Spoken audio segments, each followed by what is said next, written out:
Good evening, Titans. This is Mr. Simpson, and tonight we'll be learning how to multiply polynomials, lesson 7.2.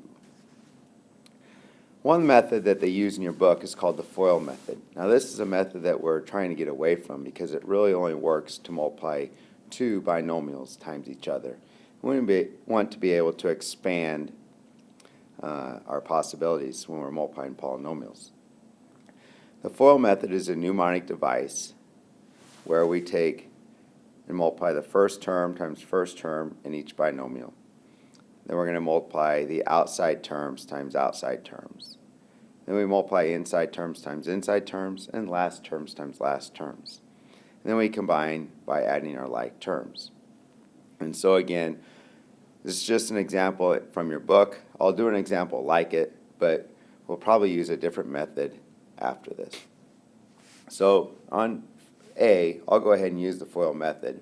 X plus 2 times x plus 5. Again, you go first times first, so that's x squared. Outside times outside is x times 5 is plus 5x. Inside times inside is plus 2x. And then last times last is plus 10. Now when I used to teach this, I'd go ahead and draw the old FOIL man and give him a little hair and thank the FOIL man for helping us out. And then I combine my like terms and I get x squared plus 7x plus 10. So again, that's the FOIL method. We can also just use what we call the distributive method.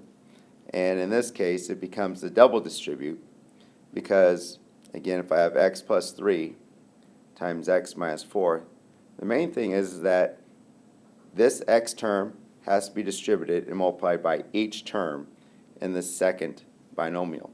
So x times x is x squared, and x times negative 4 is negative 4x. Now I have to do the same thing with this 3. So the 3 has to be multiplied by the x, and the 3 has to be multiplied by the negative 4. So 3 times x is plus 3x, and 3 times negative 4 is a negative 12.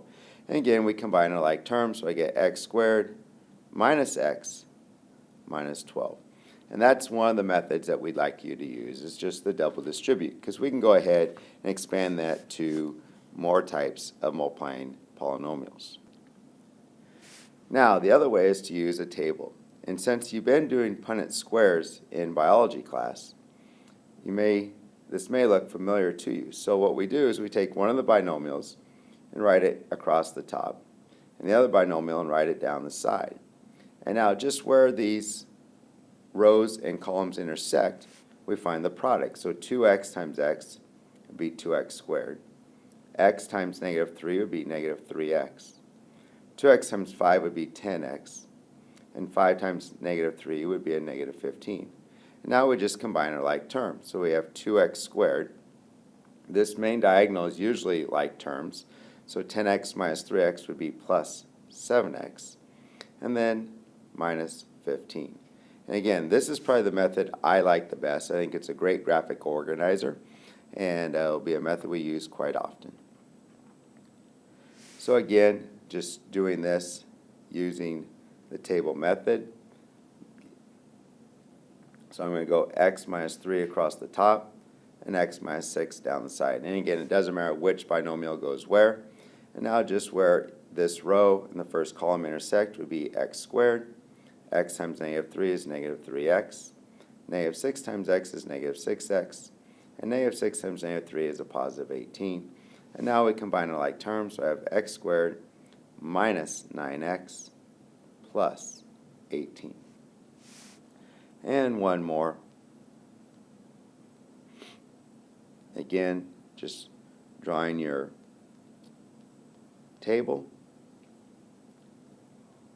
And now it's just the product of where these rows and columns intersect. So 6x squared, 3x times 1 is 3x, negative 5 times 2 is negative 10x, and negative 5 times 1 is a negative 5. And again, combine our like terms, so 6x squared minus 7x minus 5. As you can see, the table method, very similar to your Punnett square method of just how you organize things. But again, it's a great graphic organizer to help you multiply polynomials. Now, the great thing is that when you take a binomial times a trinomial, you can go ahead and use the table method as well. Obviously, we have to make a different type of table. So in this case, I put my x plus 5 down the side, and then x squared minus 3x minus 2 across the top. And again, it doesn't matter how you draw it. Now, x times x squared, remember, that's x to the third. X times negative 3x is negative 3x squared. And x times negative 2 is negative 2x. 5 times x squared is 5x squared. 5 times negative 3x is negative 15x. And 5 times negative 2 is a negative 10. And now we combine our like terms. And again, a lot of times the diagonals are your like terms. So I'd have x to the third. I have a 5x squared and negative 3x squared would be plus 2x squared. Negative 15x and negative 2x is negative 17x. And then I have negative 10. And those are my like terms, and I'm completely done. So again, a table method can be expanded to take a binomial times a trinomial. We could take a trinomial times another trinomial. But again, it's very versatile and a great graphic organizer for multiplying polynomials. Now I'd like you to go ahead and open your journal book to page 212 and attempt problems 2, 10, 17, and 20. We'll check these in class tomorrow. Have a great evening, Titans.